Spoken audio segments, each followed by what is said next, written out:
సర్వమంగళమాంగళ్యే శివే సర్వార్థ సాధికే శరణ్యే త్రయంబకే దేవి నారాయణి నమోస్తుతే.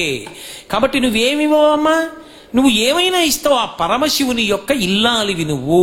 శివానందలహరి చేస్తూ శంకరాచార్యుల వారు ఓ మాట అంటారు, కరస్తే హేమాద్ర్యౌ గిరిశ నికటస్తే ధనపతౌ గృహస్థే స్వర్భూజామరసురభి చింతామణిగణి శిరస్తే శీతాంశౌ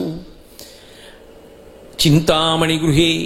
ఆయన అసలు మనం ఆయనకి ఇవ్వాలి అంటే ఏమిస్తాం? కరస్తే హేమాద్రౌ, ఆయన దగ్గర మేరు పర్వతం బంగారు పర్వతం పట్టుకుని ఉంటాడు. ఇంకా మనం ఏమి ఇస్తాం ఆయనకి? బంగారం? లేకపోతే డబ్బేమి ఇస్తావు? డబ్బు ఇస్తానంటావా?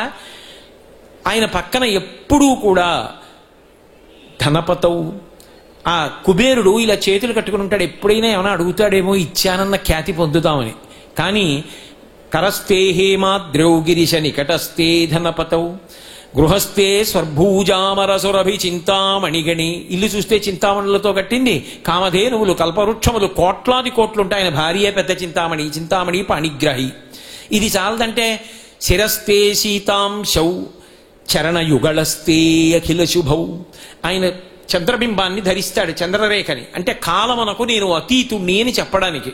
ఇక సమస్త శుభములు ఆయన పాదముల దగ్గర పడుంటాయి. శంకరుడు పాదం కలిపితే ఎగిరి వచ్చి ఇంటికి తోరణం పట్టుకుంటుంది, శుభకార్యం జరుగుతుంది. కాబట్టి శుభములన్నీ నీ పాదాల దగ్గర పడున్నాయి. కమర్థం దాస్యేహం భవతు భవదర్థం మమ మనః. ఇంకా నీకు నేనేమి ఇవ్వను, నాది నాది అని మనసొకటి ఇచ్చేస్తానన్నారు.